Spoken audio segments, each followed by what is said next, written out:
అలానే విశేషరావు 2014 ఎన్నికలకు ముందు నరేంద్ర మోడీ గారు భారతదేశ ప్రజలకు ఇచ్చినటువంటి హామీల్లో రెండు ప్రధానమైన హామీలు.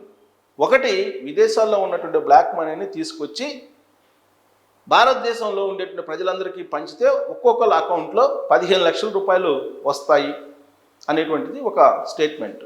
ఎన్నికల ప్రచారంలో ఒక ప్రధానమైనటువంటి అస్త్రం.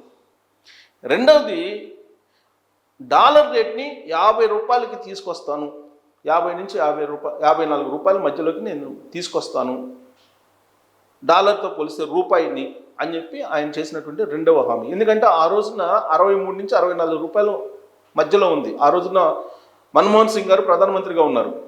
మన్మోహన్ సింగ్ గారికి ఆర్థిక వ్యవస్థ మీద పట్టు లేదు. అందుకే డాలర్తో రూపాయి వాల్యూ పోలిస్తే కనుక 64 రూపాయలు ఉంది, ఇది ఇంకా పెరిగేటువంటి ప్రమాదం ఉంది, భారత ఆర్థిక వ్యవస్థ దెబ్బతినేటువంటి అవకాశం ఉంది. కాబట్టి తనని ప్రధానమంత్రి చేస్తే కనుక దాన్ని 50 రూపాయల లోపలనే తీసుకొచ్చేటువంటి ప్రయత్నం చేస్తాను, దాదాపుగా 34 రూపాయలు కూడా తీసుకొస్తాను అనేటువంటి కొన్ని వేదికల మీద చెప్పారు ఆయన. ఈ రెండు ప్రధాన అస్త్రాలు అప్పుడు పనిచేసింది. మూడో అస్త్రం ఏంటి? UPA 2, UPA 1 ఈ రెండు ప్రభుత్వాలు అనేక కుంభకోణాలకు పాల్పడ్డాయి. బొగ్గు కుంభకోణం, కామన్వెల్త్ కుంభకోణం, 2G కుంభకోణం, ఇలా కుంభకోణాలకు పాల్పడ్డాయి, అవినీతి మయమైపోయాయి అని చెప్పి ప్రచారం చేశారు. ఈ మూడు అస్త్రాలని భారతదేశ ప్రజల మీద ప్రయోగించడం ద్వారా నరేంద్ర మోడీ గారు 2014లో తొలిసారిగా ముఖ్యమంత్రి అయ్యారు. ఆ తర్వాత ఆయన రాజకీయ చతురతతోటి 2019లో మళ్ళీ ప్రధానమంత్రి అయ్యారు. 2024లో మూడోసారి కూడా ప్రధానమంత్రి అయ్యారు. మరి ఇవాళ ఆయన 75 సంవత్సరాలు పూర్తి చేసుకుని 76వ సంవత్సరంలోకి అడుగు పెడుతున్నారు. బీజేపీ అంతర్గత రాజ్యాంగం ప్రకారం 75 సంవత్సరాలు నిండినటువంటి వాళ్ళు ప్రత్యక్ష రాజకీయాల్లో ఉండడానికి లేదు అనేటువంటి ఒక నైతికతను పాటిస్తూ మురళీ మనోహర్ జోషి గారు కానీ, అద్వానీ గారు కానీ, వెంకయ్యనాయుడు గారు కానీ వీళ్ళందరూ కూడా తప్పుకున్నారు. కానీ నరేంద్ర మోడీ గారిని ప్రత్యేకంగా చూస్తూ ఉంది బీజేపీ. అలాగే మోహన్ భగవత్ గారిని RSS ప్రత్యేకంగా చూస్తూ ఉంది. వీళ్ళిద్దరికీ 75 సంవత్సరాలు నిండినప్పటికీ RSS చీఫ్గా మోహన్ భగవత్ గారు, అలాగే ప్రధానమంత్రిగా నరేంద్ర మోడీ గారు కంటిన్యూ అవుతున్నారు. మరి ఆయన ఈ 11 ఏళ్లలో సాధించినటువంటి విజయాలు ఏంటి అనే దాని మీద రకరకాలుగా నేషనల్, ఇంటర్నేషనల్, అలాగే రీజనల్ మీడియాలో వస్తూ ఉంది. సో నరేంద్ర మోడీ గారు సాధించినటువంటి విజయాల్లో భారతదేశం 4వ ఆర్థిక వ్యవస్థగా ఉంది. ఇప్పుడు రాబోయేటువంటి రోజుల్లో 3వ ఆర్థిక వ్యవస్థకు కూడా వెళ్ళబోతుంది. ఆయన యొక్క దౌత్య నీతి అంతర్జాతీయంగా చాలా పకడ్బందీగా ఉంది. భారతదేశానికి ప్రపంచంలో ఒక ప్రత్యేకమైనటువంటి గుర్తింపు తీసుకొచ్చారు అనేది బీజేపీ వాళ్ళు చెప్తున్నారు. కానీ కాంగ్రెస్ వాళ్ళు ఏంటి చెప్తుంది? ఆయన 200 లక్షల కోట్ల రూపాయలు అప్పు చేశారు, రాష్ట్రాలతో కలుపుకుంటే అది 300 కోట్ల రూపాయలు, 300 లక్షల కోట్ల రూపాయలు ఉంటుంది. అలాగే ఈ పారిశ్రామికవేత్తలకి వేవ్ ఆఫ్ చేసినటువంటి లోన్స్ దాదాపు 10 లక్షల కోట్ల పైగా ఉంటుంది అని చెప్పి వాళ్ళు ప్రచారం చేస్తూ ఉన్నారు. మతపరమైనటువంటి అంశాలని విభజించి పాలించే సూత్రాన్ని నరేంద్ర మోడీ గారు తీసుకొస్తున్నారు. హిందూ మతం అనేటువంటి ఒక అస్త్రాన్ని ఉపయోగించి ఆయన ఇప్పుడు పరిపాలన చేస్తున్నారు అనేది ఆయన మీద కాంగ్రెస్ వాళ్ళు చేస్తున్నటువంటి ప్రధానమైనటువంటి ఆరోపణ. సరే, ఆరోపణలు, ప్రత్యారోపణలు ఇవన్నీ పక్కన పెడితే ఒకటి మాత్రం వాస్తవం. 11 సంవత్సరాల ఆయన పీరియడ్లో భారతదేశానికి ప్రపంచంలో ఒక ప్రత్యేకమైనటువంటి గుర్తింపుని, ఐడెంటిఫికేషన్ని తీసుకురాగలిగారు. ఆయన టెన్యూర్లో పుల్వామా దాడి కానీ, బాలాకోట్ విషయం కానీ ఇవన్నీ కూడా కొన్ని జరిగాయి. సర్జికల్ స్ట్రైక్స్, కొన్ని సర్జికల్ స్ట్రైక్, లేటెస్ట్గా ఆపరేషన్ సింధూర్, ఇవన్నీ కూడా నరేంద్ర మోడీ గారి విజయాలుగా సర్జికల్ స్ట్రైక్ని అలాగే ఆపరేషన్ సింధూర్ని చెప్పుకుంటూ ఉంటారు బీజేపీకి సంబంధించినటువంటి వాళ్ళు.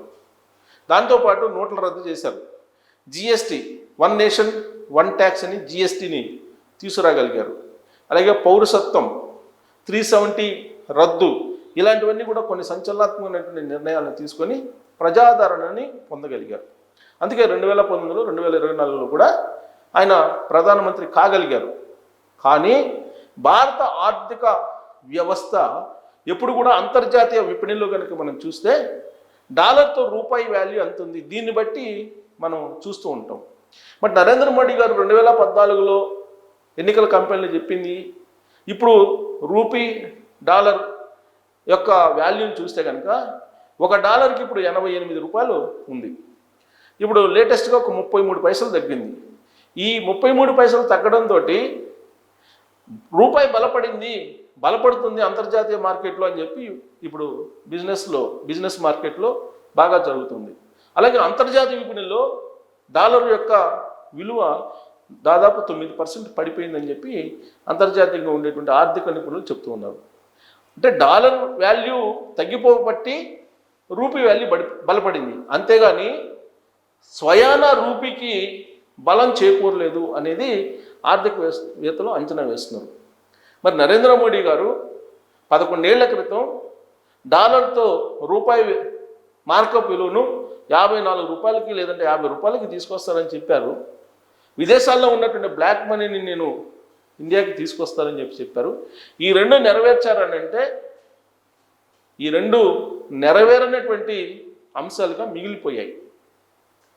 వీటి మీద చాలా ఆశలు పెట్టుకున్నారు భారత ప్రజలు. విదేశాల నుంచి బ్లాక్ మనీని తీసుకొస్తారు, స్విస్ బ్యాంకుల్లో చాలా ఉన్నాయి అని చెప్పి. పోనీ నోట్లు రద్దు చేశారు అవినీతి రూపుమాపడానికి అని చెప్పారు.